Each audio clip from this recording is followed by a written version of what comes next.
फिलहाल देश में 2 राज्यों के विधानसभा चुनाव की चर्चा जोरों पर है, वो है दिल्ली और बिहार। उत्तर प्रदेश में विधानसभा चुनाव 2027 में है, लेकिन तैयारियां दिल्ली बिहार से कम नहीं।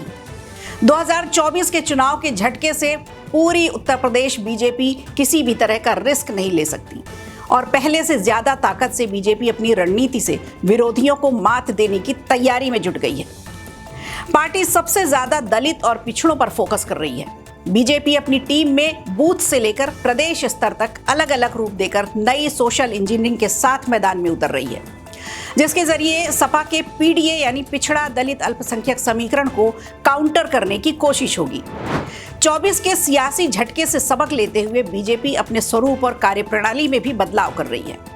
बीजेपी के बूथ अध्यक्षों के बाद मंडल अध्यक्ष की फहरिस्त भी अब आना शुरू हो गई है, जिसमें 50% हिस्सेदारी दलित पिछड़ों को देकर 2027 में होने वाले विधानसभा चुनाव में विपक्ष को चित्त करने की पूरी रणनीति बीजेपी बना रही है।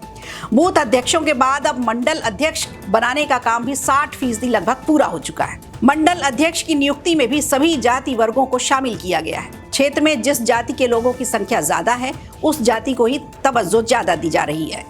उत्तर प्रदेश में अगर विधानसभा चुनाव 2027 में है, बीजेपी ने हर छोटे बड़े स्तर पर नेतृत्व निकालकर अलग सियासी दांव चलने की तैयारी की है, जिसके जरिए पार्टी के भावी प्लान को भी समझा जा सकता है, क्योंकि प्रत्येक नाम के साथ उनकी जाति भी लिखी जा रही है। मतलब साफ है, जाति जाति के खेल में बीजेपी पीछे नहीं रहना चाहती।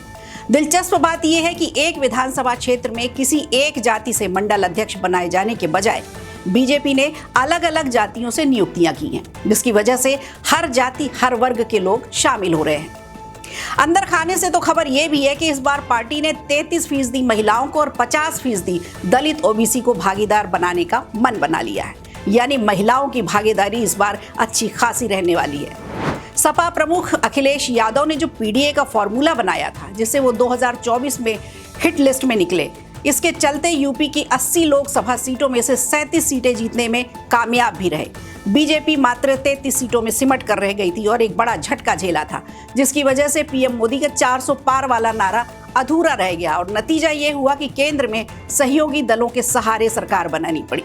अब बीजेपी ने हार से सबक लेते हुए दलित और पिछड़ों को आगे कर 2027 की तैयारी कर रही है। वीडियो अच्छा लगा हो तो लाइक कीजिए, शेयर कीजिए और कमेंट बॉक्स में हमें जरूर बताइए।